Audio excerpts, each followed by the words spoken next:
서기 270년 어느 주일날 예배에 한 슬픈 얼굴을 한 청년이 예배에 참여했습니다. 그의 나이는 19이었고요. 얼마 전 부모님을 여의고 사랑하는 여동생과 함께 자신의 인생을 어찌 살아야 될지를 궁구하는 한 딱한 영혼이었습니다. 근데 그날 메시지 본문이 그 마태복음 19장 21절 22절 말씀이었습니다. 예수께서 이르시되 내가 온전하고자 할진대 가서 내 소유를 팔아 가난한 자들에게 주라. 그리하면 하늘에서 보화가 내게 있으리라. 그리고 와서 나를 따르라 하시니 그 청년이 재물이 많으므로 그 말씀을 듣고 근심하며 가니라. 그날 설교를 어떤 분이 하셨는지, 이 말씀을 가지고 어떻게 도전했는지는 나오지 않지만 이 청년은 이 말씀으로 자기 인생을 바꿉니다. 예수님을 만났던 그 부잣집 청년은 그 재물 때문에 근심하고 갔지만 이 청년은 이 말씀을 붙잡고 자기의 전 재산을 가난한 사람들에게 팔아서 나눠주는 일을 하게 됩니다. 이 사람은 굉장히 그 부호의 아들이었습니다. 농장이 아주 커다란 농장이 있었는데 그 땅이 자그마치 24만 2천 평이나 됐습니다. 그러므로 우리로 얘기하면 만석지기를 훨씬 능가하는 엄청난 농토를 가진 부호의 아들이었습니다. 그런데 그가 자기의 재산을 그 말씀을 순종함으로 바치고 예수님을 따르게 됩니다. 이 청년은 그 후로도 광야에서 돌을 닦으며 오래 사는데요, 105살까지 삽니다. 그의 105년의 인생이 이 기독교 역사에 깊게 뿌려지면서 커다란 영적인 물줄기를 형성하게 됩니다. 그의 이름은 안토니우스였습니다. 안토니우스가 그렇게 자기의 재산을 가난한 사람들에게 나눠주고, 그는 이제 이 라헬 강변 그 근처에, 마을 근처에 있는 그 당시 여러 사람들이 광야에서 이렇게 기도 생활을 했는데 거기에 함께 편승해서 같이 기도 생활하는 그런 형태로 자기의 젊은 인생을 시작을 합니다.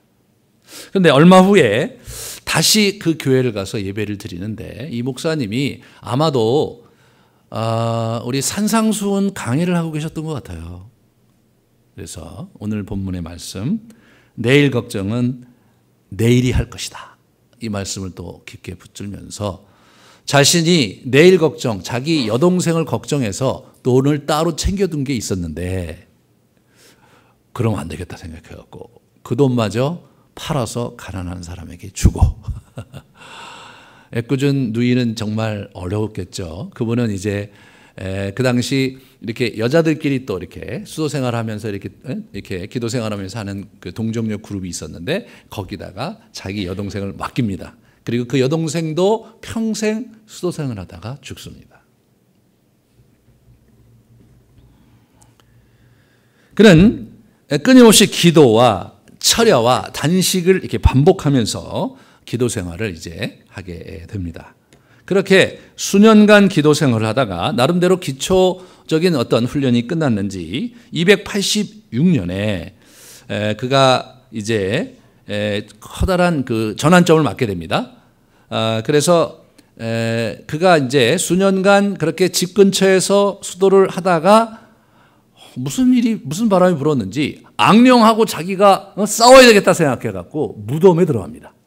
그래서 그 당시 이집트에 있는 무덤들이 이렇게 움막처럼 돼 있었다고 그래요. 그 빈 무덤에 들어가서 거기서 악령과 싸우는 거예요. 아마도 이분이 예수님께서 그 광야에서 이제 이렇게 사단에게 시험받았던 그 그림을 생각하면서 하나님의 이끌리심을 받았는지 거기서 악령과 엄청난 사투를 벌립니다.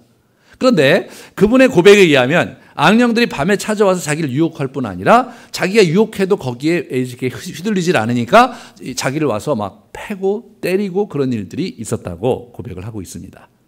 뭐 영이 뭘 때리겠나 싶지만 때로 이 악한 영들이 물리적인 충격을 가하는 일들이 종종 요즘에도 이렇게 일어나는 일들을 보거든요. 그래서 하루는 이 사람이 하도 매를 맞아갖고 이제 힘들어서 이제 완전히 기절했는데 매일매일 자기 친구가 밥을 가져다 줬는데 가져다 줘보니까 먹거리를 갖다 줘보니까 이 친구가 누워 있어서 이 친구를 들쳐업고 이제 와갖고 간호를 했다고 그래요. 간호를 해서 이 사람이 이렇게 다시 회생하니까 이제 벌떡 일어나갖고 다시 그 움막으로 갔다고 합니다.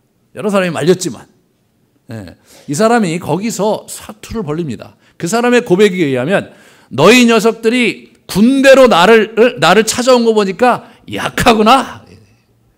너희 녀석들이 소리를 지르는 거 보니까 약하구나 하면서 그런 공격이 있을 때마다 자기 자신을 더 이렇게 금욕을 하면서 밥도 안 먹고 말이에요. 이렇게 자기가 철저히 잠도 안 자고 막 버티면서 그러면서 기도로서 그 악령들과 싸우는 일들을 이 사람이 이제 하게 되는데 그러다가 나이 35세 이 사람의 고백에 의하면 예수님이 자기를 찾아오셔서 그날도 악령들이 이제 자기를 덮쳐서 죽이려고 막 하고 있는 실갱을 하고 있는 그 찰나에 예수님께서 오셔서 그 악령들을 물리치시고 이 안토니우스라는 청년을 품어주면서 격려를 했습니다. 19에 시작해서 35에 예수님을 만났다고 고백하는 걸로 보면 아마 굉장히 많은 시련 속에서도 의지가 강한 청년이었던 것 같아요. 강한 청년이었던 것 같습니다. 그런데 그렇게 되면 이제 이 친구가 정말 주님께서 나를 만나 주셔서 너무 감사하다 하면서 교회에 와서 간증하면서 영향력을 줬어야 되는데 이 사람이 또 무슨 바람이 불었는지 나는 이제 더 깊은 산중으로 가서 내가 주님 기도를 해야 되겠다고 생각을 한 거예요. 당시에 아무도 깊은 산중에 간 사람이 없었습니다. 왜냐하면 이게 사막에서 이렇게 수도를 하는 거기 때문에 먹거리를 공급받아야 되잖아요. 자, 그러면 그 이집트의 그 전체 그 지리적 배경을 잠깐 보겠습니다. 저게 이제 나일강이거든요. 이 아프리카 대륙의 거의 반을 이렇게 나일강으로 이렇게 쭉 이제 하고 있는데 그 나일강에서 벌어진 일입니다. 그 다음에 이렇게 보시면 여기가 이제 이렇게 이집트가 있는 곳인데 이집트가요, 저 나일강 주변에 약간의 이제 이렇게 풀들이 있고 나머지는 다 광야입니다. 예? 그래서 서부 사막과 동부 사막이 있는 거예요. 예, 그다음에 이렇게 보시면 저게 이제 피지컬리 이제 항공 사진을 찍은 거예요. 그러니까 뭡니까? 이 나일 강변에 약 2km 정도가 이렇게 이제 나름대로 밭이 있고 이제 그렇고 나머지는 다 광야입니다. 그래서 이분들이 저 광야에 쉽게 갈 수 있었겠죠. 예, 그 다음에 이렇게 보시면, 그 다음 사진, 예, 저거죠. 나일강변에서 이렇게 밖을 본 거예요. 그러니까 나일강변 주변에 이렇게 풀들이 있고 이제 농토가 좀 있을 수 있었고, 그 너머에는 완전 저렇게 사막, 광야였습니다. 그러니까 이분들이 이제 예수님의 본을 쫓아서 그리고 이제 엘리야 선지자들을 모델로 삼아갖고 광야에서 기도하는 삶을 이제 이전부터 막 이렇게 하고 있었던 거죠. 그런데 이분이 이제 거기에 동참을 했다가 35세 예수 그리스도를 깊게 만난 연후에 그의 인생을 다른 차원으로 이제 바꾸게 되는데 거기에 있는 자기를 도와줬던 그 멘토에게 우리가 같이 깊은 산중에 갑시다라고 얘기했는데 이분이 나는 나이도 이제 너무 많이 먹었고 몸도 힘들어서 나는 못하겠으니까 네 알아서 해라. 그래서 이 친구가 거기서부터 깊은 내륙으로 이렇게 가서 거기에 비어있는 요새에 들어가게 됩니다. 그래서 그 요새에서 친구한테 이제 먹거리를 조달받으면서 처음에는 그렇게 수도 생활을 하다가 이분이 이제 한동안 지나다 보니까 너무 패키치는 것이 이제 어려우니까 이제 그 밀 그 종자를 달라고 그래서 자기가 거기다 이렇게 종자를 심어서 거기서 재배하면서 거기서 혼자서 먹고 살면서 시간을 보냈는데 자그마치 20년을 보냈습니다. 거기서 아니 그렇게 했으면 수년 이제 도 닦고 내려와야 되는데 20년 동안 이 사람은 거기 있었던 거예요. 그리고 나서 무슨 바람이 불었는지 20년이 됐으니까 어떻게 하면 나이가 이제 50이 넘은 거 아닙니까? 그죠? 55이죠. 제 나이에 제 나이. 이 나이에 돼갖고 이제 어떻게 하면 이분이 투벅투벅 알렉산드리아에 들어갑니다. 알렉산드리아에 들어가서 거기서 설교를 하면서 사람들에게 사역을 시작했는데 엄청난 역사가 임하게 됩니다. 수많은 병자들이 고침을 받았고 많은 사람들이 하나님을 성령을 체험하면서 굉장히 커다란 그런 영적 부흥운동이 그때 일어난 거예요. 그러면서 이 안토니우스에 와서 우리가 어떻게 살아야 되겠습니까? 묻는 사람한테 사막으로 가라, 사막으로 가라, 사막으로 가라 이렇게 한 거예요. 근데 이 사람들이 또 그걸 또 믿고 사막에 마구마구 가기 시작했습니다. 예, 그 다음에 보시면, 예, 이분이 그 안토니우스라는 사람인데 그림이 아주 그 우아하잖아요. 아주 근엄합니다. 그럴만한 게 저 양반이 105살까지 이게 뭡니까? 튼튼하게 사시다가 자기 죽을 날 알고 조용히 차렷자세로 돌아가신 분이 저분이. 참 대단하시죠. 근데 먹거리가 별로 없었는데도 불구하고 저렇게 튼튼한 것을 이렇게 몸을 유지한 걸 보면 저 여러분이 지금 생각할 게 많습니다. 예, 참 제가 저분의 인생을 보면서 나는 먹어도 너무 많이 먹고 산다 그런 생각을 하게 되었습니다. 야, 보시면 그 다음에 이렇게 보세요. 예, 그러니까 처음에 안토니우스가 저 북쪽에 나일강 저 북쪽에 알렉산드리아가 있는 거거든요.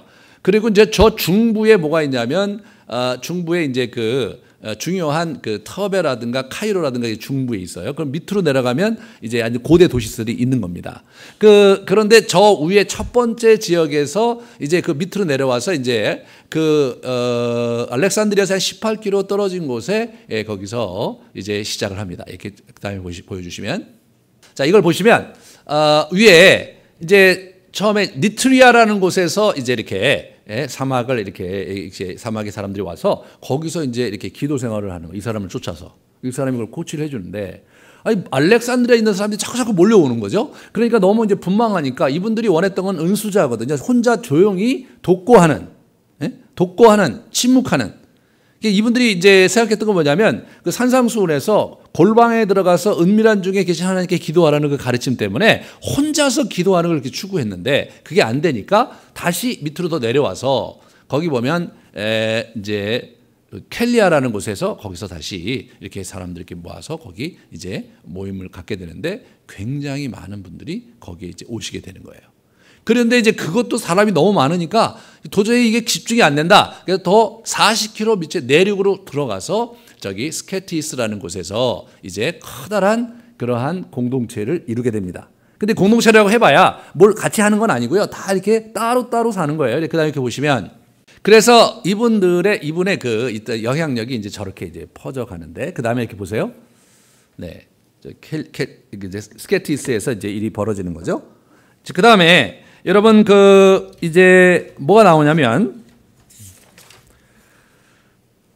306년에 이 사람이 나와서 이제 사역을 하다가 밀란 칙령에 의해서 박해가 이제 313년에 끝나는 그 어간에 핍박이 거의 끝나는 걸 알고 이제 스케티스 사막에 켈리아 사막에 굉장히 많은 사람들이 이제 있는 것을 이제 알고 이 사람이 뭐냐면 사람들이 많으니까 잘 기도하기 너무 힘들다라는 이상한 얘기를 해요.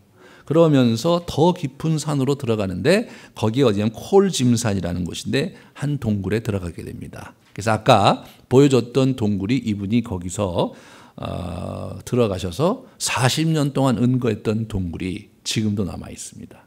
그래서 아까 우리 한번 동굴 좀 잠깐 보여주실래요? 예, 저 동굴에 들어가셔서 저분이 이제 거기서 40년 동안 안 나왔어요. 근데 이제 어떻게 되냐면 사람들이 저희 동굴로 온 거예요. 예? 저 동굴로 계속 사람들이 와갖고요. 그래갖고 이분한테 가르침도 받고 코치도 받고 기도도 받고 병도 고침받고 그런 놀라운 역사가 일어난 겁니다.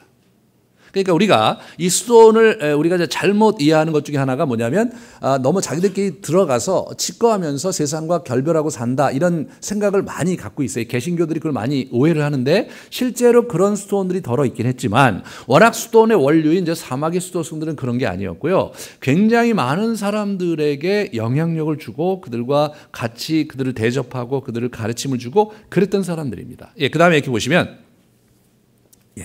저기서 저렇게 이제 지금도 살고 있는 사람들이 있는 거예요. 그 다음에 거기에 저렇게 뭡니까?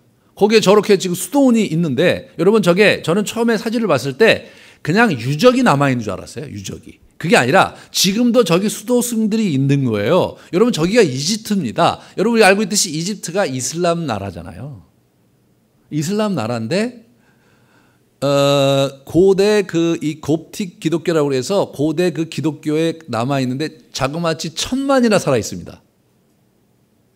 그러니까 여러분 이슬람이 그 기독교에 대한 반감을 가지고 있다고 우리가 일반적으로 생각할 수 있었지만 실제로는 그게 아니라 이슬람은 서구 기독교에 대한 반감이 있는 거지. 동방정교회 옛날 고대 이제 동로마 서로마로 나눠지면서 이제 완전 다른 궤적을 갖거든요. 서로마의 기독교는 로만 캐톨릭이 됐고 동로마의 기독교는 동방정교회입니다. 동방정교회가 지금 시리아에도 예루살렘도 그대로 남아 있고요. 예. 그리고 터키에도 그대로 그 수도원들이 남아 있을 정도로 이 사람들이 사실 이슬람과 공존하고 있습니다. 자, 그다음에 이렇게 보시면 저기 그다음 사진 저기 지금 그 수도원에 있는 저 수도승들이에요. 저렇게 이제 검은 옷을 입고 지금도 저 사람들이 저기서 저렇게 살고 있는 거죠. 여러분 저게 4세기에 만들어진 수도원인데요. 지금도 라이브하게 그 안토니우스의 그 정신과 그의 영성을 물려받은 그러한 수도승들이 거기 살고 있다는 사실은 우리 기독교의 이러한 그 영성의 흐름이 어떠했고 이 안토니우스가 팠던 그 기도의 그러한 깊은 골짜기가 얼마나 대단한 것이었는가를 볼 수 있게 됩니다. 네. 그래서 이분이 이제 356년에 이제 콜짐산 동굴에서 이제 돌아가세요. 105살의 일기로 돌아가십니다. 그 다음에 이분의 영향을 받은 사람 중에 파코미우스라는 사람이 있어요. 파코미우스라는. 이분은 이제 어떻게 되냐면 워낙 그냥 농부의 아들이었는데 자기가 이제 전쟁에 징집을 당했는데 가다가 어떻게 되냐면 탈출을 해요. 탈출을 했는데 뭐 잡혔어요. 그러면 이제 탈주병이 잡히면 그건 뭐 대단히 심각한 죄였거든요. 그러니까 이분이 이제 감옥에 갇혀 있는데 그 인근에 있는 수도승들과 교인들이 와갖고 그 사람에게 먹을 걸 주면서 찬송도 불러주고 위로를 했는데 이때 이분이 감동을 받아요. 그래갖고 이때 예수를 받아들입니다. 그러다가 전쟁이 끝나서 다행히 이 사람은 참전도 하지 않은 채 방면이 되게 되는데 방면이 됐을 때 자기 집에 안 가고 이 사람이 사막의 수도승들 앞에 가갖고 거기서 이 사람이 돌을 닦게 됩니다. 돌을 닦다가 이 사람이 이제 어떻게 되는 거냐면 이게 지금 이게 사막의 북부에 안토니우스 추종자들은 혼자서 이렇게 돌을 닦는 사람들이거든요. 그런데 자기는 그게 안 되는 거예요. 힘드니까 같이 했으면 좋겠는 거예요. 이 사람이 그래서 공동체에 대한 꿈을 갖다가 환상을 보고 이제 공주 수도원이라고 해서 공동체 수도원을 만들게 됩니다. 그다음에 이렇게 보시면 자, 저 그림은 어떤 그림이냐면 아까 니트리아하고 스케티스 사막에 있었던 그 집터에서 추론해서 쓴 하나의 은거지입니다. 그래서 저기 혼자 살아요. 아주 조그마한 곳에 혼자 살고 담벼락이 높습니다. 문은 딱 하나예요. 그리고 저기서 은거하고 사는 거예요. 아무도 이렇게 잘 들이질 않는 거예요. 그 다음에 이렇게 보시면 그게 이제 하나가 아니라 여러 개죠. 그 다음에 보세요. 저게 이제 사막에 저런 은거지가 있었던 터가 저기 지금도 저렇게 남아있는 거예요. 여러분, 사막이 도시가 됐다는 표현이 있네요. 다 사막이 도시가 됐다. 굉장히 많은 사람들이 몰려온 거예요. 계속 로마 전역에서 몰려옵니다. 그래갖고 이제 4세기 후반에 이제 어떤 사람들이 저기를 방문해갖고 여행기가 3편이 남아있는데 그 여행기에 보면 가서 봤는데 사람들이 너무 많은 거예요. 너무 많은데 어느 정도로 많으냐. 그 도시가 인근에 이제 도시가 몇 군데 계속 마을이 있잖아요. 그럼 마을이 있으면 마을에 있는 사람의 숫자와 수도승들 옆에서 이제 그쪽에 있는 수도승대 숫자가 거의 비슷하다는 거예요. 그럼 많거나. 그러니까 이게 그냥 한두 사람이 또는 특별하게 어떤 하나님의 감동을 받은 몇 사람이 헌신한 게 아니라 굉장히 많은 사람들이 로마 전역에서 몰려온 겁니다. 이게 하나의 커다란 무브먼트가 되는 거예요. 그 다음에 이렇게 보시면 이분들이 거의 안 먹어요. 안 먹습니다. 그래서 하루에 한 끼 먹는 건 기본이었고요. 그리고 어떤 분들은 풀만 먹고 사는 분들도 있어요. 그러니까 이분들이 보통 일주일에 한 번 모여서 예배를 드렸는데 예배를 드릴 때 이제 이렇게 그때 성찬식을 하면서 식사를 하는 거 한 끼 식사를 하고 이제 나머지는 돌아가서 개인적으로 이제 이렇게 시간을 보낼 때 어떻게 되냐면 매일매일 풀만 먹는 거예요. 풀만. 그냥 이렇게 자연인 자란 풀을 먹고 일주일을 기도하면서 그리고 지내다가 주일날 오면은 이 사람들도 같이 시간을 보내는 거예요. 저게 어떻게 가능한가 싶은데. 근데 너무 재미난 것은 뭐냐면 그 당시 이제 이 방문객들의 글에 의하면 노인들이 너무 많은 거예요. 왜? 뭐 90살 이렇게 장수하는 사람들이 너무 많은 거예요. 그 당시 일반적으로 평균 수명이 30세에서 40세 사이였거든요. 근데 90세를 넘고 105세를 넘는 사람들이 사막에서 하루에 한 끼 먹는 사람들이 풀만 먹고 사는 사람들이 그 사람들이 거기서 사는 거예요. 그러니까 이게 참 신비한 거죠. 요즘 의학 상식으로 보면 그들이 영양실조에 걸려서 병에 걸려서 돌아가셔야 되는데 그러지 않고 자기 수를 다 누리고 돌아가신 거예요. 다시 말해서 물리적인 음식과는 다른 하늘로부터의 양식이 이 육체에 큰 도움이 된 것이 너무나 분명하죠. 네, 그 다음에 이렇게 보시면 저분들이 골방에 들어요. 골방에 은밀하게. 예, 그 다음에 여기 보세요. 저런데 돌틈바구 은밀한 데 들어갔어요. 아니 그냥 사막이 이렇게 쫙 펼쳐져 있잖아요. 그리고 이제 나일강변에 그 아주 음막을 멋있게 지고 시원하게 지낼 수도 있잖아요. 근데 그런 곳을 다 마다하고 저길 자꾸 들어간 거예요. 왜? 이분들이 그 산상수훈에 나온 골방에 들어가서 기도하라는 말을 문자적으로 그걸 받아들인 거예요. 그리고 저렇게 그럼 몇 년 살고 나온 게 아니라 그냥 저기서 평생 살다가 죽는 거예요. 네, 그 다음에 이렇게 보세요. 저기 이제 저런 데가 남아있는 저런 데가. 예. 그 다음에 저런 데가 지금도 저렇게 남아있는 거예요. 저기 은수사들이 저기서 혼자 저렇게 독방을 쓰고 살다가 저기 죽었어요. 예, 그 다음에, 네. 이게 이제 그 니코폴리스의 그 존이라는 사람이거든요. 이 사람이 동굴에 들어가서 40년 살아요. 그래서 90세에 죽습니다, 저 사람이. 예? 저 사람이 저기서 90세에 죽는데 사람들이 이렇게 오면은 이렇게 만나주긴 하는데 여자는 절대로 안 만나고 막 그런 절대로 여자들을 안 만났는데 저 사람이 굉장히 유명해서요. 막 황제에게도 서신을 막 그럴 정도로 굉장히 유명해졌어요. 저 사람의 설교와 저 사람의 가르침이 굉장히 뛰어났거든요. 그래서 이제 뭐 고관 대작의 한 부인이 한번 꼭 좀 만나고 싶다라는 연통을 놓는데 안 만나주는 거죠. 저분이 계속 안 만나줘요. 계속 안 만나주니까 나중에는 이제 이 사람이 있다가 너무 막 그 남편이 와서 막 계속해서 막 하고 그러니까 막 힘이 드니까 오늘 밤에 내가 대개 부인의 꿈에 나타날 테니까 그걸로 끝내자고. 그래갖고 실제로 그날 밤에 꿈을 꿨는데 어떤 수도승이 와갖고 자기한테 이제 좋은 말 해주면서 걱정 말고 네 인생을 살아라 그런 얘기를 했는데 이 사람이 깨서 자기 남편한테 물어본 거죠. 내가 한 수도승을 만났는데 꿈에 인상착의가 이러이러했다. 그러니까 남편이 그게 존이다. 그래갖고 꿈에서 존을 만나고 그리고 이야기가 이제 끝나는 그런 에피소드가 전설이 될 정도로 전승으로 될 정도로 저분의 이야기가 너무 재밌는데 저기서 40년 동안 살았어요. 돌아가기 전에 이제 3일 동안 자기 밑에 있는 그 제자들에게 내가 3일 동안은 특별히 기도할 일이 있으니까 아무도 드리지 말라고 그러고 그분이 거기서 기도하시다가 기도하는 자세로 그대로 돌아가셨습니다. 저분의 그 가르침과 이런 것들이 지금 이렇게 글로 기록돼서 남아 있습니다. 예, 이분들이 이렇게 사신 거예요. 그러니까 무엇을 먹을까, 무엇을 입을까, 어디서 이런 걸 걱정하지 말라고 그러잖아요. 우리 오늘 읽었던 본문에 우리가 참 이 본문이요. 이렇게 보시면 31절에 그러므로 염려하여 이르기를 무엇을 먹을까, 무엇을 마실까, 무엇을 입을까 하지 마라 이거예요. 예, 이 부분에서 우리는 이제 이게 하나님 나라의 의를 먼저 구하고 그거를 이제 보조적으로 또는 이제 좀 이렇게 우선순위를 두지 마라. 그런 의미로 오늘 본문에 쓰였거든요. 분명히 그렇게 쓰였어요. 그런데 저분들은 그렇게 받아들이질 않고 문자 그대로 그냥 받아들인 거예요. 예? 그래서 옷도 2벌 정도 있었대요. 그래서 이게 수도승 옷이 하나 이제 새 거 있어갖고 예배 드리러 갈 때 하고 손님 맞이할 때 입는 그 새 옷이 하나 있었고 하나는 헌옷, 그냥 너덜너덜한 헌옷을 이렇게 기어갖고 이제 입고 이제 다닌 거죠. 그러다가 또 돌아가실 때는 자기 제자한테 그 옷을 또 전수를 해. 이게 왜 그러냐면 엘리사를 모델로 삼아갖고 엘리야를 모델로 삼아서 엘리야가 엘리사에게 열왕기 하 1장 2장에 보면 그걸 주잖아요. 그걸 모델로 삼아서 그렇게 이제 하게 되는 거죠. 예, 근데 저분 그 파코미우스라는 사람 얘기를 또 계속하면 이렇게 넘어가 봅시다. 예, 저분이 파코미우스라는 사람인데요.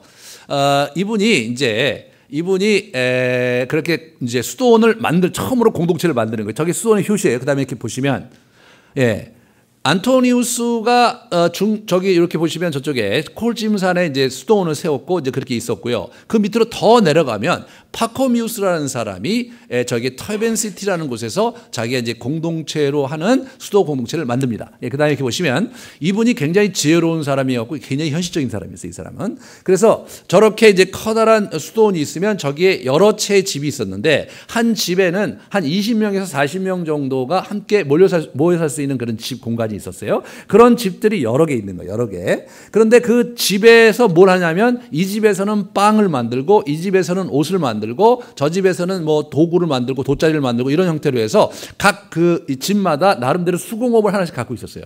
그래서 그걸 가지고 먹거리를 계속해서 확보해서 저기서 경제 공동체를 만드는 거예요. 예, 이분이 그래서 저기서 이제 그렇게 하다 보니까 뭐가 있습니까? 이제 질서가 필요하니까 규칙서를 만들어요. 이것이 이제 지난 2000년 역사 속에서 수도의 규칙서고 영성생활의 규칙서의 효시가 됩니다. 예, 그 다음에 이렇게 보시면 이분이 그래서 이 파코미우스의 또 다른 그 그림인데 종이를 갖고 있는 저런 그림은 규칙서를 만들었다 그런 의미예요. 저 규칙서를 만들었어요. 저것이 최초의 규칙서입니다. 예, 그 다음에 이렇게 보시면 그래서 이분이 이제 저런 식으로 살고 이제 그러다 그 다음에 이렇게 보세요. 예, 그분이 이제 살았던 그러한 지역에 있는 지금도 남아 있는 수도원입니다. 파코미우스 수도원이에요. 예, 그 다음에 그래서 이제 이렇게 보시면 저런 데 가서 수도 생활했던 흔적들이 지금도 여전히 남아 있고요. 예, 그 다음에 어떤 분들은 저런 데 올라가서 은밀하게 저렇게 이제 그 동굴에서 사시는 분들이 많았죠. 그래서 존이 이제 저런 데서 사신 거예요. 그 다음에 재미난 건 시리아에 가면 더 이상한 사람들이 있었어요. 이제 그런 움직임이 이제 계속 이렇게 번져나갔습니다. 이게 뭐냐면 360년에 그러니까 356년에 이게 안토니우스가 돌아가셨는데 그분의 그 제자 중에 한 사람이 아타나시우스라는 사람이 있었는데 이 사람은 알렉산드리아의 감독이었고 신학자였어요. 이 사람이 자기 스승이 돌아가신 것을 보면서 이제 자기 스승에게 배우고 그분이 했던 녹취 이런 것들을 다 모아갖고 안토니우스 생애라는 이제 책을 씁니다. 그 안토니우스 책을 발간한 게 360년인데 360년에 안토니우스 그 전기가 발간됐는데 이것이 굉장히 빠른 속도로 필사가 되면서 로마에 번져가기 시작했어요. 여러분 알렉산드리아에는요 세계 7대 불가사의인 이 도서관이 있었어요. 거기는 문서를 발간하고 그런 시스템이 잘 돼 있는 곳이에요. 그래서 거기서 문서를 발간했는데 그 문서들이 파피루스로 해갖고 막 계속 전수가 돼갖고 양피지로 해고 전수가 돼갖고 그것이 번역이 되면서 전 그 로마에 퍼져나가기 시작했고 그러면서 수많은 사람들이 계속해서 이 이집트로 몰려들게 됩니다. 그래서 처음에는 이렇게 상부에만 있었던 이 수도원 공동체가 밑으로 계속 내려와서 이제 그 나일 강변 전체가 수도원들이 쫙 있는 거예요. 그 당시 기록을 보면 이 이집트 관리들이 이제 사람들을 이렇게 치리했던 그 행정 그 자료들을 보면 이집트에는 세 계급이 있었는데 하나는 귀족 계급이 있었고요. 통치 계급이죠. 또 하나는 생산자 계급, 농부 계급이 있었고 또 하나의 계층은 뭐냐면 수도승 계층이 있었던 거예요. 그러니까 아예 수도승들이 그냥 자기들의 이제 국민의 일부가 아니라 수도승들이 하나의 계층을 형성할 정도로 전 로마에서 사람들이 몰려온 거예요. 그리고 이 안토니우스 생애를 여러분 이제 한번 꼭 읽어보세요. 그 생애를 이렇게 보면은 거기서 어떻게 자기 수도 생활했고 어떻게 귀신을 내쫓았고 어떻게 악마와 대응했고 어떻게 하나님을 만났는지에 대한 수많은 그러한 여정들이 잘 기록이 돼 있거든요. 그러니까 그걸 보고 감동한 수많은 그리스도인들이 저기를 찾아오게 됩니다. 그런데 시리아에 있는 사람들은 좀 이상해갖고 가기보다는 자기들 나름대로 길을 갔습니다. 나무에다 구멍을 뚫어서 거기서 산 사람이 저게 그걸 보여주는 그림이거든요. 그 다음에 이렇게 보시면 저런 데서 이렇게 돌을 닦아서 이제 나름대로 저 사람은 이제 굉장히 아주 유명한 수도승입니다. 그 다음에 이제 이 성 시몬이라는 사람인데 저게 이제 어떤 부조에 이제 발견된 건데 저 보시면 그 다음에 보세요. 그 다음에 그림을 보시면 이런 그림이 발견되는 거예요. 이 사람이 높은 데서 뭔가 거기서 살고 있는 그런 모습이 발견됐는데 그 다음에 이게 이제 학자들에 의해서 이제 그 시몬의 이걸 뭐냐면 기둥 위의 성자다 그래요. 저 사람이 어떻게 되냐면 이 기둥에서 처음에는 3m 높이에다가 기둥을 세우고 거기서 이렇게 떼약볕에서 거기다 이렇게 쇠사슬로 자기를 묶고 거기서 이제 수도 생활을 했어요. 그러면 사람들이 이제 그 사람한테 오면은 설교하고 낮에는 예? 밤에는 앉아서 자고 왜냐면 드론으로 잘 수 있는 공간이 안 돼요. 근데 이제 자꾸 사람들이 몰려오니까 자꾸 높여가고 20m까지 올라갑니다. 그래서 자기의 먹거리를 저렇게 이제 공수하고 또 한쪽 관이 있어서 자기의 배설물을 할 수 있는 관을 하나 만들었다고 그래요. 근데 저분이 거기서 몇 년 계셨냐면 37년을 계십니다. 도대체 굉장히 충격적인 거예요. 어떤 학자가 쓴 글에 의하면 그 물러가서 골방에서 이제 주님을 홀로 만나라는 그 예수님의 가르침을 이제 사막의 수도성 이집트 사람들은 수평적으로 이동해서 사막으로 갔는데 저 사람들은 수직적으로 이동해서 하늘로 위로 올라간 거예요. 저 사람들이. 예. 그 다음에 이렇게 보여주시면 그 다음에 그림 보여주세요. 예, 저게 남아 있는 거예요. 그냥 저게 거짓말이 아니에요. 저게. 예, 그 다음에 실제로 저런 그림이 이제 거기서 설교하는 그림이 있고 유명한 그 메시지가 저기서 많이 나옵니다. 그 다음에 그게 이제 저런 식으로 저런 꼭대기에다가 움막을 짓고 말이에요. 저런 수도원이 지금도 있는 거예요. 여러분 저 위에서 물이 없을 거 아니에요.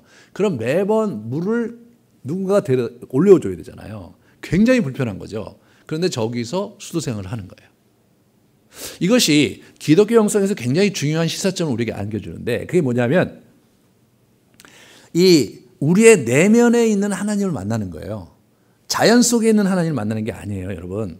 그러니까 우리 이 불교, 우리 동양 종교는 이제 자연에 있는 그죠? 삼라만상의 근원인 그러한 자연 그 자체, 하늘 그 자체를 만나는 거잖아요. 그래서 하늘과 자연과 조화롭게 지내면서 일체가 되는 그런 도를 추구하는 게 이 동양 종교의 스피릿인데 우리는 그게 아니라 물아일체가 아니라 그러니까 자연 이렇게 세상으로부터 거리를 두고 멀어지고 위로 올라가도 해갖고 거기서 어떻게 되냐면 자기 내면에 내주하시는 예수 그리스도를 만나기 원하는 거예요.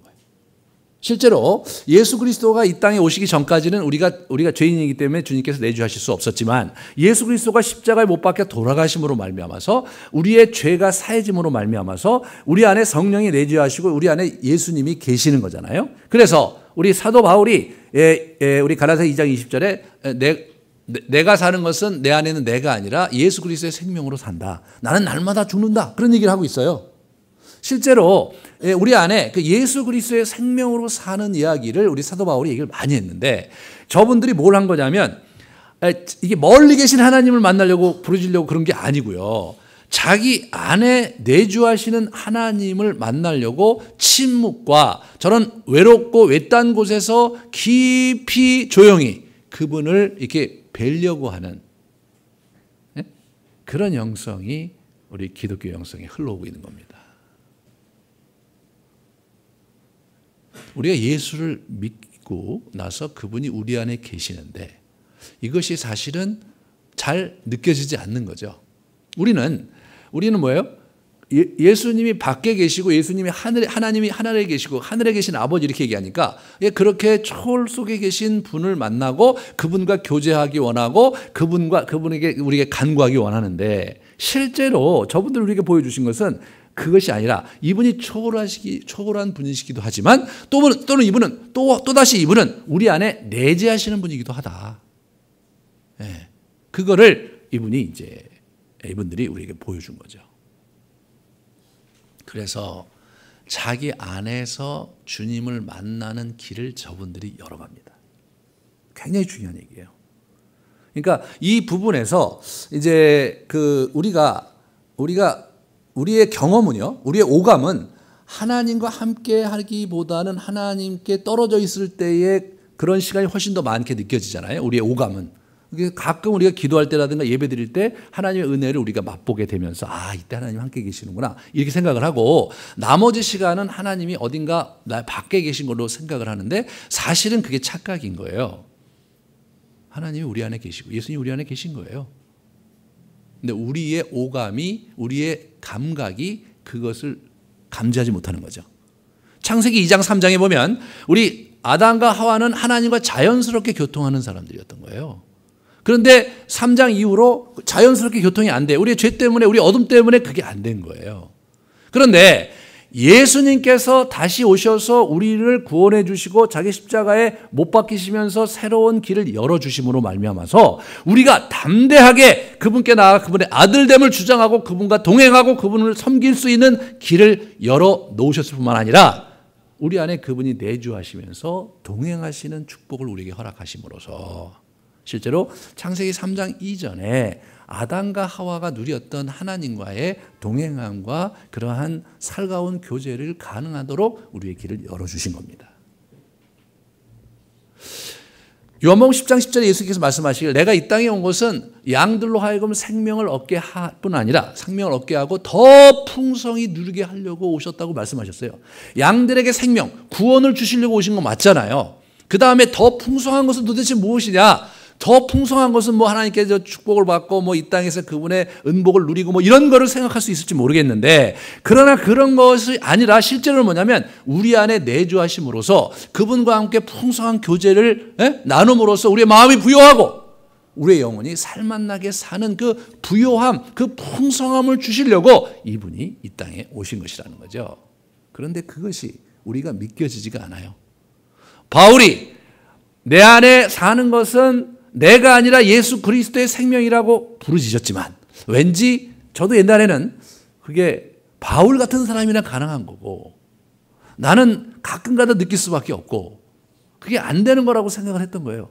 내가 뭔가 주님께 나아가서 그분을 붙잡지 않으면 그분은 나와 함께 해주실 수가 없는 그런 영역도 있고 내가 또 죄를 지으면 그분이 나와 함께 하시지도 않고 뭐 이런 어떤 거리감을 계속 갖고 살았는데 실제로는 그게 아니라 그분은 이미 우리 안에 계시기 때문에 그분은 이미 우리 안에 계시기 때문에 내가 그분을 만나는 채널을 회복하기만 하면 그 감각을 회복하기만 하면 그분과 깊게 교제할 수 있다는 것을 저분들이 실천을 해 주신 거예요. 그게 우리 사막의 수도승들이 우리에게 남긴 굉장히 중요한 유산입니다. 유명한 교부들뿐만 아니라 수십만의 사람들이 아니면 그 이상의 수백만의 사람들이 정말 그 사막의 수도승들의 뒤를 이어서 수도원에 가고 사막에 가서 은거하면서 기도하면서 독고하고 침묵하고 그리고 시편을 암송하고 말씀을 묵상하고 그리고 읊조리는 그러한 기도 여정 속에서 정말로 하나님을 깊게 만나고 그분과 동행하는 삶을 산 거죠. 네. 그들이 먹거리도 시원찮고 삶의 재미가 정말로 없을 것 같은 저런 호젓한 곳에 사는데 그 공동체에 방문했던 사람들의 기록에 의하면 그들은 정말 풍요롭고 기쁘고 평안하게 살고 있다. 그런 기록을 얘기를 한 거예요. 그래서 아까 얘기하는 우리 존의 공동체에 갔던 사람의 그런 그 리포트에 의하면 이제 자기가 가니까 이렇게 다 와서 인사하고 이제 그러고요. 그 다음에 이제 그 저녁에 모여서 9시에 모여갖고 이제 이렇게 성찬을 나눈 다음에 그러면서 이제 기도에 들어가는데 몇몇 사람들은 이제 가갖고 밖에 나가서 이제 그게 아니군요. 1시까지 가르침을 받아요. 이제 여러 가지 코치도 받고 이제 가르침을 받고 영적인 가르침을 받고 1시쯤 되니까 이제 그 중에 일부 형제들은 나가서 저쪽 이제 사막에 가서 기도하고 나머지 형제들은 계속 찬양을 한 거예요. 언제까지? 동이 틀 때까지. 그냥 그것이 일상의 삶인 거예요. 그분들이 그렇게 살았어요. 우리가 생각하면 그게 무슨 맛으로 그렇게 살까 싶잖아요. 그리고 뭐 때문에 그렇게 살까 싶은데 그들이 자기 안에 계신 예수 그리스도를 만나고 그 예수 그리스도와 교제하면서 이 땅에 그 어떠한 기쁨보다 큰 기쁨과 부요함을 누렸기 때문에 거기서 안 나온 거죠. 기둥 위에서 37년을 버틴 이유가 자기 의지로 버티면 그게 버틸 수가 없는 거잖아요. 거기서 자기에게 의미가 있기 때문에 뭔가 내적인 만족과 내적인 공급이 있기 때문에 버틸 수 있는 거듯이 우리가 생각하지 못한 그런 은혜가 그들에게 있었던 거예요. 그런데 실제로 그들의 삶을 가만히 이제 어떻게 해석해야 될까를 보면서 산상수훈의 말씀을 그들의 삶에 다 비추어 보면요. 그냥 그들이 산상수훈에 있는 가르침대로 그냥 산 거예요. 그리고 그들이 정말로 은혜롭고 복된 여정을 살다가 가신 거예요.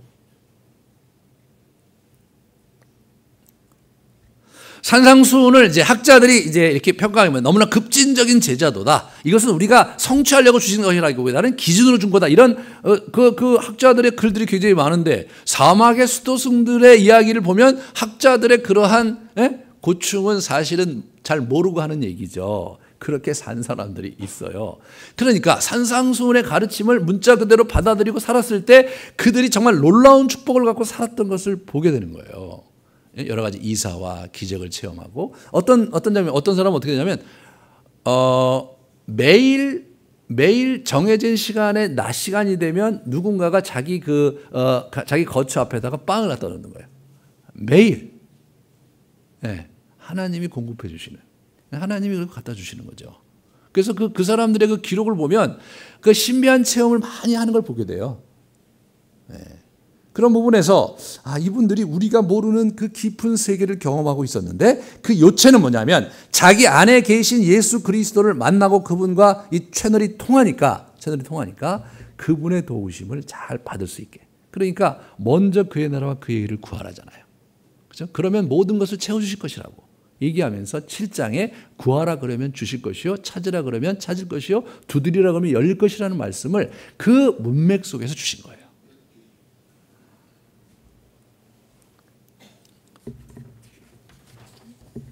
그러면서 이 이야기가 이제 번져 나가기 시작하는 거죠. 그 다음에 이렇게 보시면, 그래서 이분이 누구냐면 바실리우스라는 사람이에요. 이분은 이제 지금의 터키 갑바도기아에 있었던 사람인데 이제 우리 저기 와서 이집트에 와서 이제 수승들에게 이제 배우고 가서 저기도 그 책이 있잖아요. 이 사람도 거기 규칙서를 만들어요. 그래서 바실리우스가 이제 네오 가이사라라는 그런 지역에서 도시 인근에다가 수동 공동체를 만듭니다. 그리고 이분이 이제 주장하는 건 뭐냐면 우리는 가난한 사람, 이웃을 도와야 된다 생각해서 가난한 사람을 돕는 구제 사업을 했을 뿐만 아니라 병원을 지어갖고 병원 사역을 하면서 자기 공동체를 꾸려갑니다. 저분의 영향력이 막대합니다. 자, 보세요. 그 다음에 이렇게 보시면 이분들이 저기를 저 구멍을 뚫고 저게 그 석회석이기 때문에 구멍이 뚫리거든요. 저 가봤는데 저 대단해요. 저 안에 지금 막 호텔이 들어가 있고 그래요. 저 안에 그래서 자고 왔거든요. 저런 데가 있어요. 우리 지난번에 같이 가셨는데 저런 데 있는데 거기 막 수도원도 있고 막 엄청나게 이렇게 보면 산지에 가면은 저기 그냥 수도승들이 살던 데가 그냥 굉장히 많습니다. 이게 그래서 이제 이렇게 풍선 있잖아요. 그 풍선처럼 이렇게 쭉 올라가서 봐야 되거든요. 그 올라가서 이제 보다가 더러 죽기도 하는데 좌우지간 올라가서 제가 봤는데 엄청나게 넓은 땅에 저기 굉장히 많아요. 그런데 저기에 핍박이 있을 때 이 사람들이 어떤 일을 했냐면 이상한 짓을 해요. 이렇게 그 다음에 보세요. 지하 도시를 만들어요. 저게 수십 개가 발견됐어요. 아직도 다 발견이 안 됐대요. 저희가 방문했을 때 갔는데 그 동굴에 5만 명 정도가 거주했는 곳이에요. 지하 도시죠. 여러분 동굴에 5만 명이 살면 어떻게 되는 거예요? 그래서 이제 이 사람들이 그걸 발견해갖고 이제 엘리베이터를 타고 밑으로 쭉 내려갑니다. 그 다음부터 이제 그 계단을 쭉 가는데 보면은 거기에 이게 이제 문제가 뭡니까? 공기가 신선해야 되잖아요. 그 다음에 이제 뭐냐면 화장실 문제를 처리해야 되잖아요. 네? 그 다음에 물이 있어야 되고, 그렇잖아요. 근데 저는 이렇게 밑에 내려갔는데 숨이 안 막히는 거예요. 너무 신기한 거예요. 여기가 왜 지하인데 왜 숨이 안 막히지? 이분들이요 그 통풍 시스템을 기가 막히게 만들었더라고요. 어떻게 만드는지 잘 모르겠어요. 근데 물어보니까 이게 이제 산지하고 연결돼 있어서 산지에 으슥한 곳에 구멍을 많이 뚫어놓은 거예요. 그래서 거기서 바람이 들어오도록 해놨다고 그러더라고요. 산지를 가보지 않아서 확인을 안 했는데 그렇게 되고, 그 다음에 나름대로 지하 창고도 있었고 그 냄새를 그 냄새가 얼마나 많이 났겠어요. 여러분 거기 사는데 냄새를 처리할 수 있는 여러 가지 시스템을 그들이 거기다 만들어 놨더라고요. 그러니까 여러분 5만 명이 거주하는데 이 땅에 거주해도, 여러분 이 지역에 거주해도 5만 명이 거주하기 힘든데 어떻게 땅 속에 5만 명, 그래서 어떤 곳은 5천 명, 어떤 곳은 10,000명, 뭐 이런 그런 그 굴들이 굉장히 많이 남아 있는 거예요. 그러니까 이민족이 들어와서 기독교인을 치면서 그냥 기독교 핍박을 하니까 이 사람들이 도저히 안 되니까 땅을 파서 들어가서 거기 숨어 있었던 거예요. 이게 갑바도기아라 고교의 바실리우스의 영향을 받은 사람들이 그들의 영성을 유지하면서 저기서 수백 년을 살아온 겁니다. 수백 년을.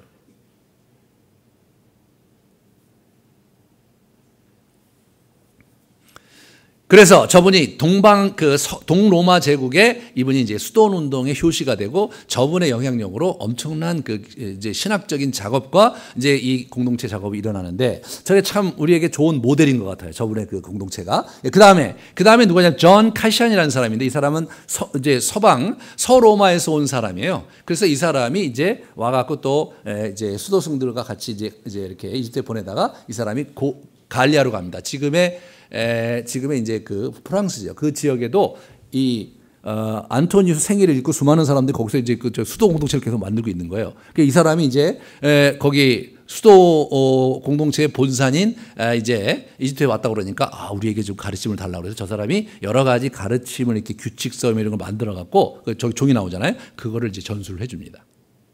그래서 이 사람들이 그걸 늘 읽으면서 참고하면서 그들의 공동체를 이루어가면서 이제 뭐가 일어날 거냐면 그 로만 캐톨릭의 수도원 운동이 일어나는 겁니다.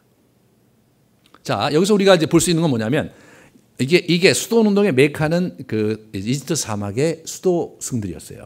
그들이 이제 해가 파코미우스가 이제 그 상황에서 두 번째 제너레이션이죠. 안토니우스 다음에 파코미우스 두 번째 제너레이션 이 사람이 그걸 체계화시켰고 공동체했는데 그 얘기가 이제 쭉 이제 이렇게 물줄기를 타서 이쪽에 동로마 이 교회와 서로마 교회에 그것이 이식되면서 그 정신이 쭉 이렇게 계승되고 있는 그 정신이 쭉 계승되고 있는 거예요. 그래서 중세를 넘어서 이제 지금 이렇게 쭉 여러 가지 수도원 공동체로 이제 남아 있죠. 우리는 이제 저분들이 저렇게 해놓은 것들을 통해서 우리가 이제 오늘날 우리가 어떻게 그러면은 저것들을 우리가 이제 흡수하고 우리의 삶 속에 실천해야 될지에 대해서 고민을 많이 해봐야 되는 이제 시점에 우리가 놓여 있습니다. 저분들이 뭘 한 것이냐면 우선 예수님의 가르쳐 주신 너희 아버지께서 하늘에 계신 너희 아버지께서 온전케 하신 같이 너희도 온전하게 되라. 온전하게 되라. 온전하게 되라. 예. 그걸 꾸준히 추구를 한 거예요. 그리고 예수님의 가르침이 이제 기도에 대한 가르침이 6개거든요. 외식하지 말고 골방에서 중언부언하지 말고 은밀한 중에 골방 기도를 해라 이렇게. 근데 이 사람들이 진짜로 골방을 만들어 갖고 동굴 같은데 혼자 독처하면서 끊임없이 기도했던 거예요. 그대로 실천을 한 거죠. 두 번째 주기도문을 끊임없이 암송해서 주기도문에 큰 은혜를 받은 기록들이 많이 나옵니다. 그다음에 세 번째로 구하라 두드리라 간구를 많이 해갖고 실제로 이분들이요. 이제 그 비가 안 올 때 비 오게 해서 이렇게 비가 오게 한 경우 아주 제가 굉장히 신기했던 건 뭐냐면 너무 이제 어느 지역에 갔는데 너무 이제 척박해 갖고 자꾸 기도하면서 거기 모래에다가 나무를 심어갖고 숲이 이루어진 그런 경우도 있고요.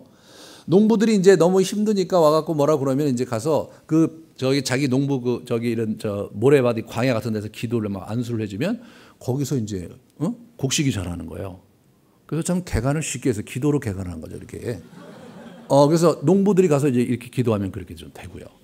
예, 그런 일들이 있었던 거예요. 한 번은 기근이 심하게 났는데 이 아폴로라는 이런 이 교부가 있었는데 그러니까 이제 이 공동체가 이제 늘 먹거리를 이제 자선 사업에서 주고 그랬는데 이 마을 사람들이 온 거죠. 왔는데 이제 기근이 났으니까 먹거리를 찾아왔는데 이제 주고 또 줬는데 3광주리밖에 안 남았다는 거예요, 음식이. 그러니까 이제 뭐 큰일 났죠. 그래서 이분이 이제 제자들한테 그 3광주리를 가져와라. 그래서 오병이어를 흉내를 내요. 그래서 이제 하나님께서 예수님께서 이걸 가지고 우리가 다음번 곡식이 자랄 때까지 넘치도록 부어주신다고 하셨다. 그걸 나눠주기 시작했는데 그 3광주리로 거기 모든 사람이 4개월 동안 먹고 살았다는 그런 얘기가 남아 있습니다. 믿거나 말거나. 근데 그런 기록들이 너무나 많이 나오니까 그게 참 이거 지어내기도 힘든 케이스들이 너무나 많거든요. 네. 이분들이 실제로 그렇게 기도하면서 구했을 때 하나님께서 주시는 경험을 이분들이 하셨던 걸 보게 됩니다. 그 다음에 광야에서 시험 받으시는 장면이 이분들에게 굉장히 큰 의미가 있었어요. 이분들이 이제 기도를 하다 보니까 자꾸 잠잠이 생기잖아요. 그리고 자꾸 악한 영이 유혹을 해. 어떻게 이걸 극복해야 될지를 고민하다가 예수님께서 광야에서 시험 받으실 때 그들에게 대응할 때 어떻게 하셨냐면 신명기 말씀 3본문으로 그걸 암송을 하셨거든요. 이게 또 힌트가 돼갖고 이분들이 이제 실제로 그런 걸 하게 돼요. 그래갖고 그 당시 뭐냐면 문장 기도가 생겼는데 그것이 어거스틴이 5세기 사람인데 이 사람이 화살기도, arrow prayer라는 말을 그 사람이 써요. 이 화살기도라는 말이 이제 나타났듯이 그 문장 기도를 계속 드리면서 그 광야에서 기도 생활을 하고 그 문장 기도의 그 아주 그 꽃이 뭐냐면 예수 기도입니다. 주 예수 그리스도시여 이 죄인을 불쌍히 여기소서라는 그 예수 그리스도 그 문장이 아주 대박을 터뜨려서 정말 그거를 계속해서 하루에 5,000번, 10,000번 이렇게 암송하면서 깊이 기도에 들어가서 내적 고요에 들어가고 말이에요. 그래갖고 하나님을 만난 기록이 나왔고 그것이 꽃이 피면서 수많은 그 수도원이 이 예수 기도로 돛 닦는 수도원으로 이제 자리 잡게 됩니다. 한번 보세요. 이제 이분들이 그 다음 거 보여주세요. 예. 여러분 저런 멋있는 수도원을 세우기 시작한 거예요. 예? 광야에서 그런 것들이 영성을 가지고 저 사람들이 저런 데 가서 저 바위를 깨고 가갖고 저걸 만든 거예요. 그 다음에 이렇게 보여주세요. 저거 이제 기드론 골짜기 예루살렘 근처에 있는 수도원입니다. 예. 그 다음에 예. 이거는 저 시내산 근처에 있는 수도원이에요. 여러분. 거기 사우디아라비아거든요. 근데 저기 여전히 지금 수도원도 있어요. 예. 그 다음에 네. 이게 이제 그 아토스라고 거기가 이제 예수 기도의 본산입니다. 저기가 이 그리스 반도에 있는 아토스 그 반도에 있는데 거기 수십 개의 수원이 이제 7세기, 8세기, 9세기에 세워지는데 저게 지금도 저기 사람들이 이렇게 많은 거예요. 저기 예수 기도하는 곳이 저기예요. 그 다음에 이렇게 보세요. 예, 저런 데가 있는 거예요. 저기는 금녀의 땅입니다. 저 반도는 지난 1300년 동안 한 사람도 이렇게 한 여자도 저기를 방문하지 못했던 금녀의 땅이에요. 그래갖고 저렇게 꽃 피웠어요. 진짜 대단합니다. 그러니까 이 안토니우스에게 함께 하셨던 그런 놀라운 하나님의 역사가 안토니우스의 생을 딛고 파코미우스를 딛고 바시를 딛고 카시안을 딛고 이렇게 하면서 그거 흐름을 타고 그 당시 시대를 쭉 흘러왔는데 그것이 지금까지 관통해서 흘러오고 있다는 사실을 저와 여러분이 주목해야 됩니다.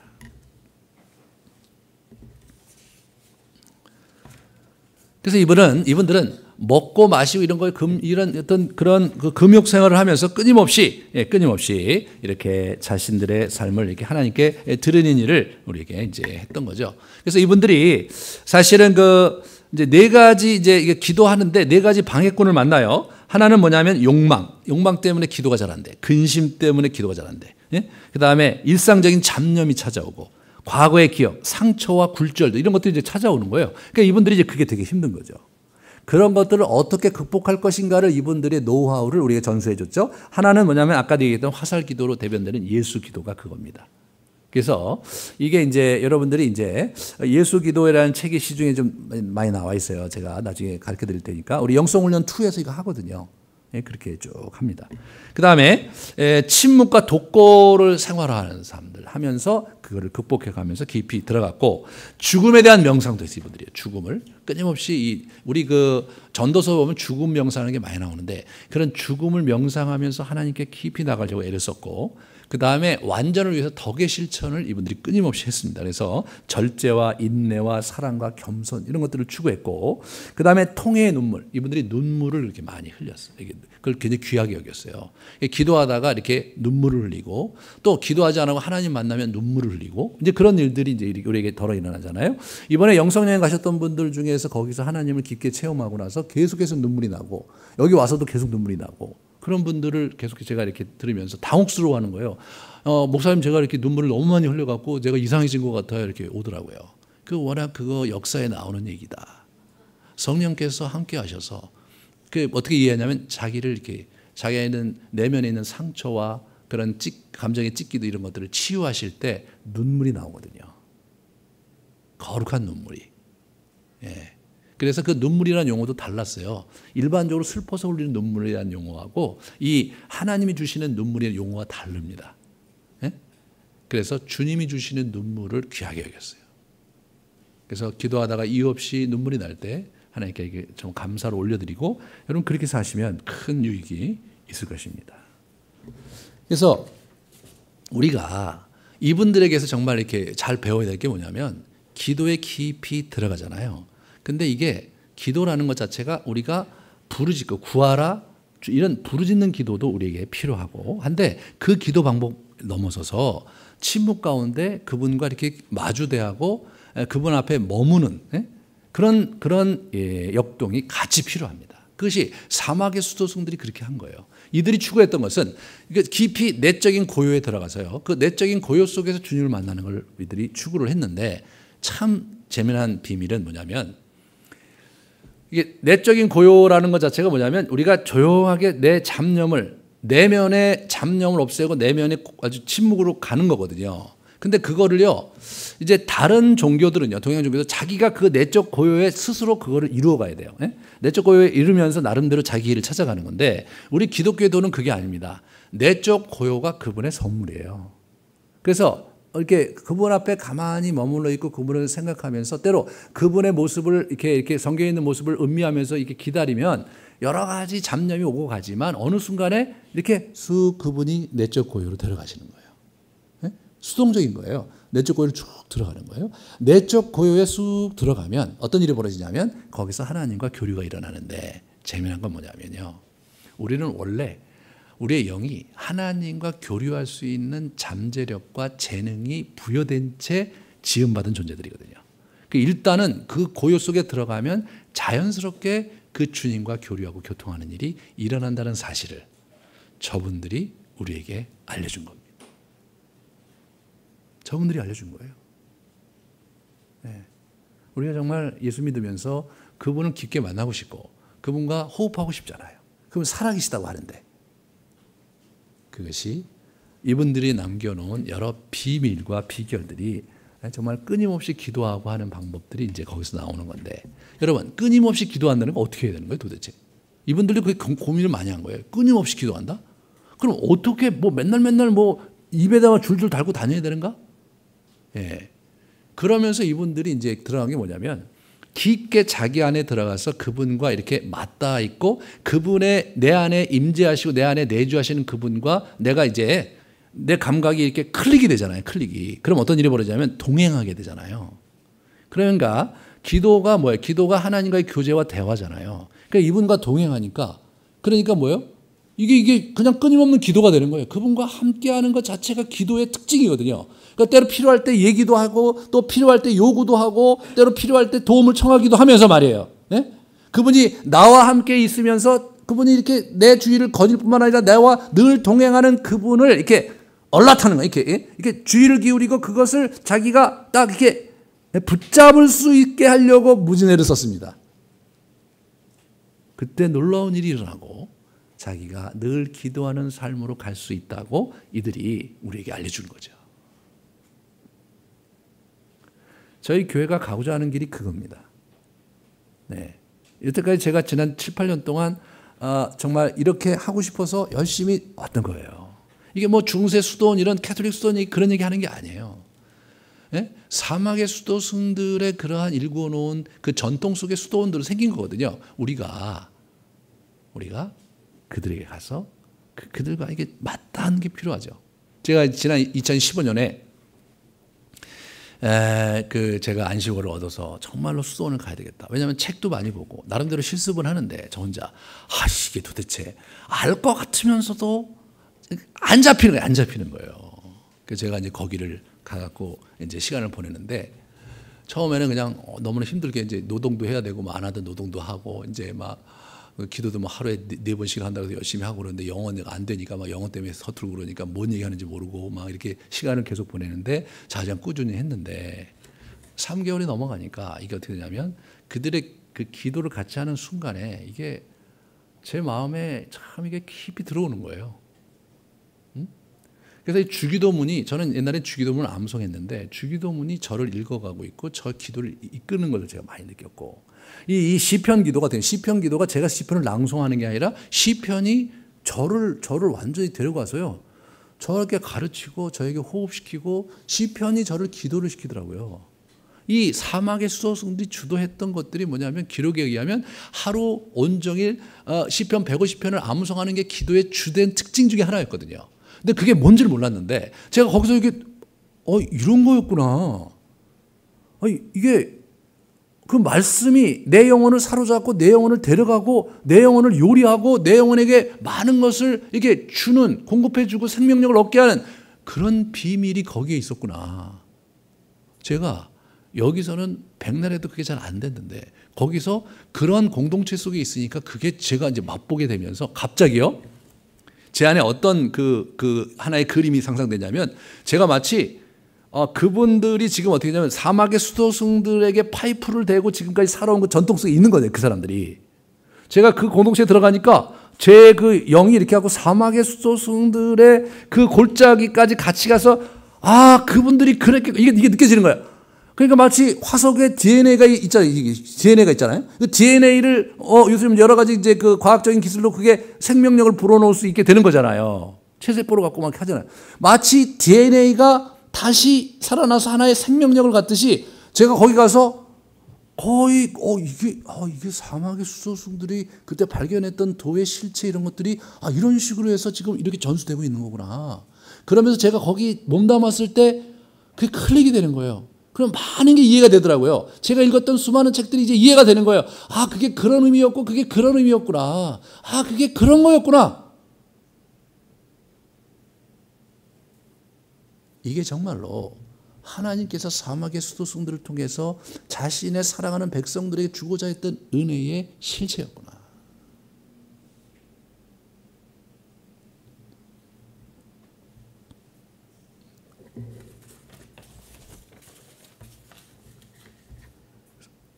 (4세기) (5세기) (3세기까지) 모진 박해가 끝나고 (4세기) (5세기의) 새로운 시대를 로마 교회가 맞이하게 됩니다.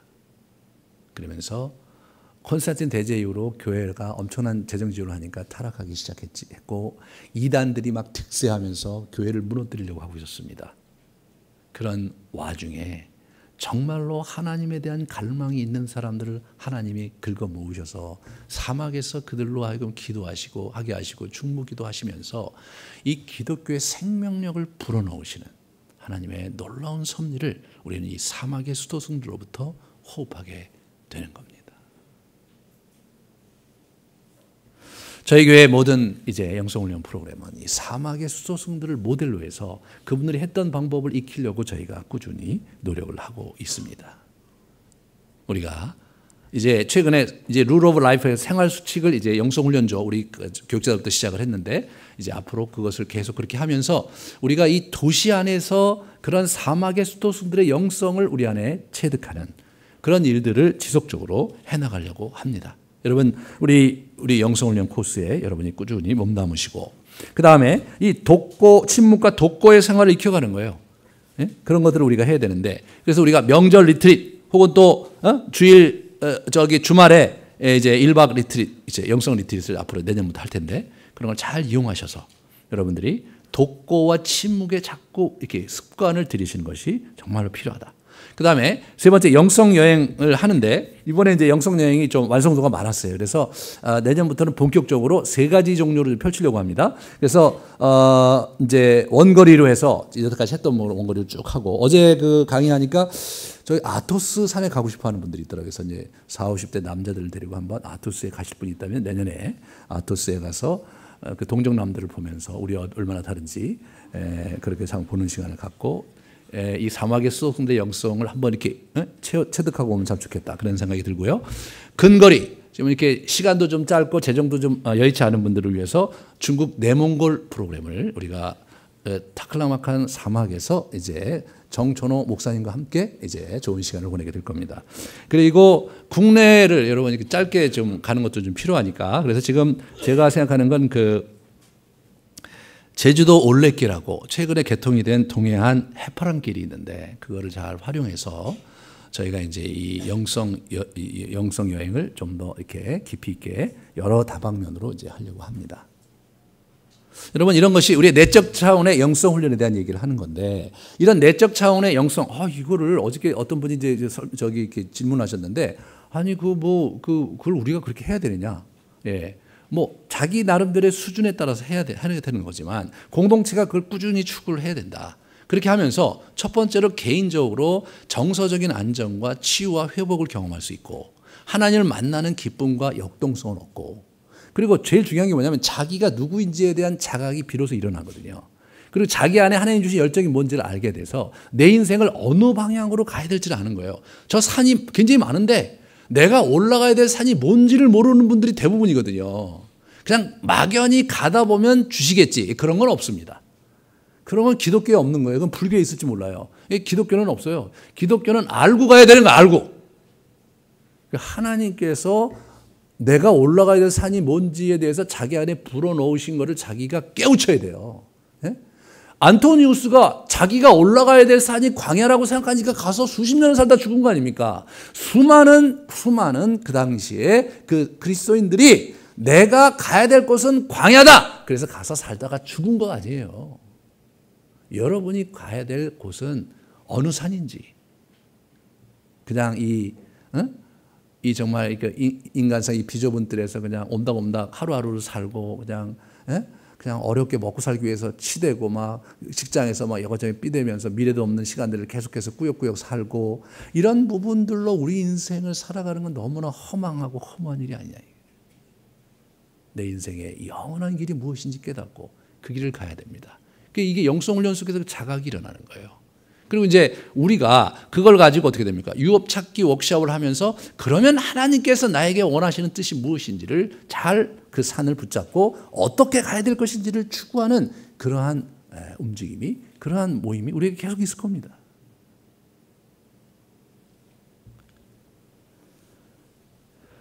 저는 우리 영성 공동체 이 부분에서 정말 깊이 생각을 합니다. 지금 개신교에서 지난 50년대부터 미국서 중요했고 이 초대교회 이 사막의 교부들의 영성이 수도원 영성이 개신교에도 부어져야 될 것을 끊임없는 학자들이 건강한 학자들이 계속해서 이걸 이제 연구하고 공급해 오고 있는 것을 이렇게 보게 되는데 아직까지 저희 나라에는 그렇게 깊게 들어오진 않았어요. 근데 오면서 중간에 이 불교를 이 사람들이 이제 동양 종교와 이렇게 접목시키는 과정에서 불교를 잘 이해하지 못하는 가운데 기독교와 불교가 뭐 하나의 길을 가는 것 같은 절대자는 한 분이고 가는 길은 어쨌든 간에 만나면 다 절대자 아니냐 뭐 이런 개념을 가지고 이제 이렇게 흐트러뜨리고 있는데 실제로 저희가 믿는 삼위일체의 존재적 신비를 갖고 있는 하나님은 딱 한 분이신 거죠. 다른 종교와 다르고 우리의 도는 그 하나님의 존재의 신비 가운데 교제로 들어가는 것이기 때문에 그 기도의 경험이 절대로 같을 수가 없습니다.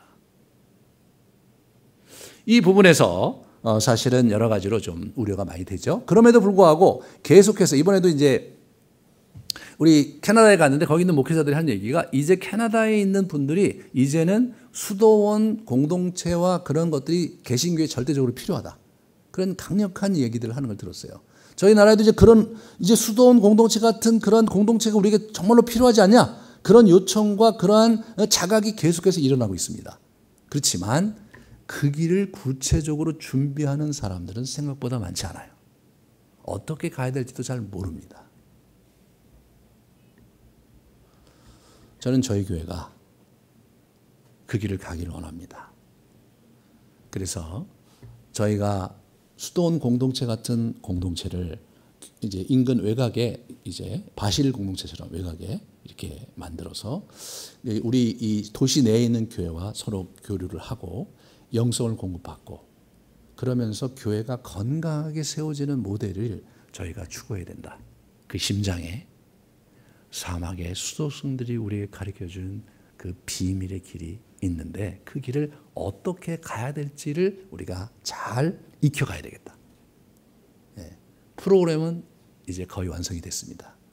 다음 주에 이제 가서 가만히 주님 앞에 프로그램을 마지막으로 우리 이제 목회자들과 함께 하면서 검증을 하면 제가 그 길로 가는 영성 훈련의 프로그램은 완성이 됩니다. 문제는 익히고 그 길을 가는 거죠.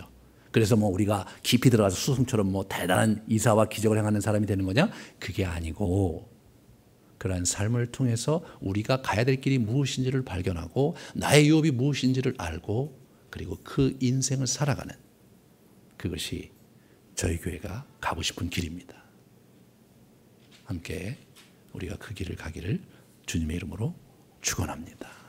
같이 우리 기도하시겠습니다. 여러분의 인생 여정을 좀 돌아보면서 여러분 마음에 계신 예수님을 얼마나 만나고 있는지 돌이켜 보십시오. 최근에 여러분의 기도 생활을 점검해 보면서 내 안에 계신 분이 아니라 밖에 계신 분으로 자꾸 인식하며 밖에서 찾으려고 하지는 않았는지 돌아보십시오. 오늘 이 시간 사막의 수호승들의 얘기 속에서 여러분 마음에 맺혔던 것들을 기억하며 새 길을 갈 수 있게 해달라고 그들의 뒤를 쫓아갈 수 있는 용기와 길을 달라고 우리 같이 주님께 기도하는 시간을 갖겠습니다. 이제는 우리 가운데 오셔서 진정 풍성한 삶을 약속해 주신 예수 그리스도의 은혜와 우리의 인생에 분복을 주시고자 우리를 붙드시고 그리고 아름드리 교회에 불러주시며 우리의 유업을 찾아 이끌어가게 하시는 하나님의 놀라운 섭리와 우리의 무너짐 속에서도 내주하시고 힘주시고 우리가 기도할 수 없을 때 말할 수 없는 탄식으로 중보기도 하시며 우리를 붙잡아 주시는 성령의 역사하심이 이 자리에 고개 숙인 귀한 성도님들과 이분들의 가정과 우리 교회 위에 이제로부터 영원토록 함께 있을지어다.